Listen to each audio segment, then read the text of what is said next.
Les gouvernants s'expliquent en partie par les causes lointaines. Alors, l'une des causes lointaines qui va peser sur le Togo face à ces chocs conjoncturels que nous traversons, c'est par exemple le choix des politiques publiques.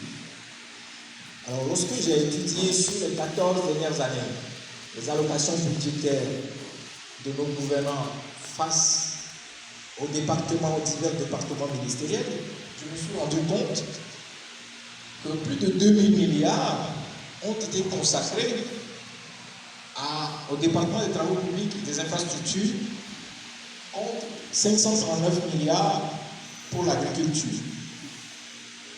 Alors, indépendamment des chiffres, j'estime que c'est un choix. Ou par exemple, au lieu d'utiliser 15 milliards pour rénover, pour peut-être élargir un champ de cacao et faire planter des cacaos et pouvoir en bénéficier sur 34 ans, nous avons par exemple utilisé ces 15 milliards pour rénover le boulevard séculaire. Et ces choix de politique publique ont toujours des conséquences dans la durée.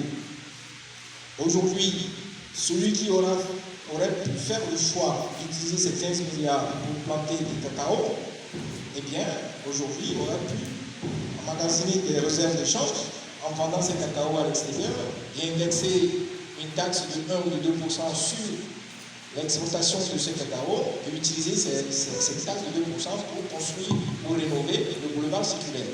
Mais nous n'avons pas fait ce choix, on a plutôt choisi d'utiliser ces 15 milliards pour rénover le boulevard circulaire. Aujourd'hui, eh bien, nous allons récolter les conséquences.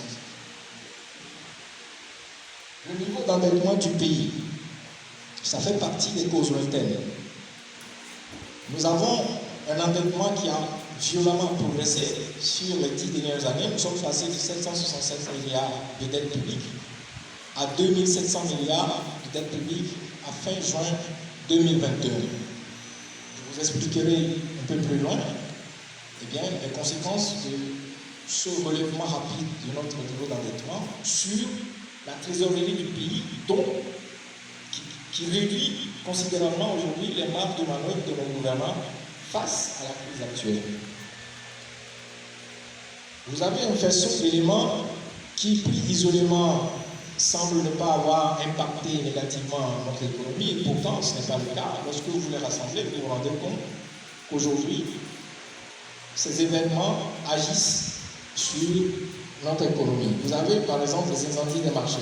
J'avais travaillé sur ce dossier avec les victimes et il y a 72 milliards qui se sont volatilisés lorsque ces marchés ont été incendiés, 72 milliards de fonds de roulement.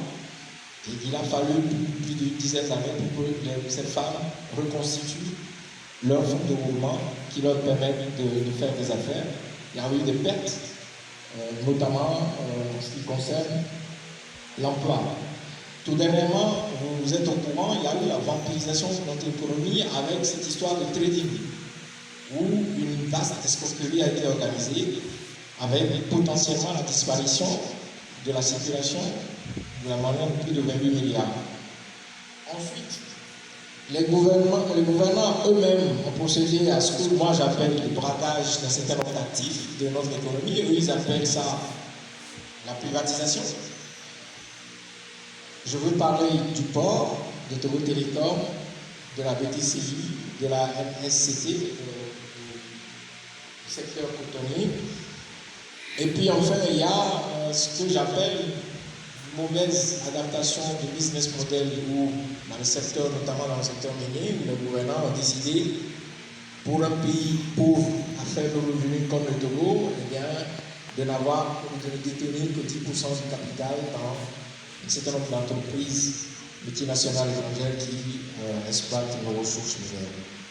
Je pense que ce business model est inadapté à la situation de notre pays et ne produira rien de positif. Alors, pour illustrer ces causes lointaines, vous avez le graphique à droite. vous avez des allocations budgétaires.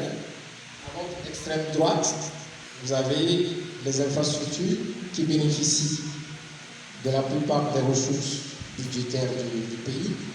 Et en noir, vous avez l'agriculture, par exemple, qui est loin. C'est juste quelques départements ministériels pour vous montrer.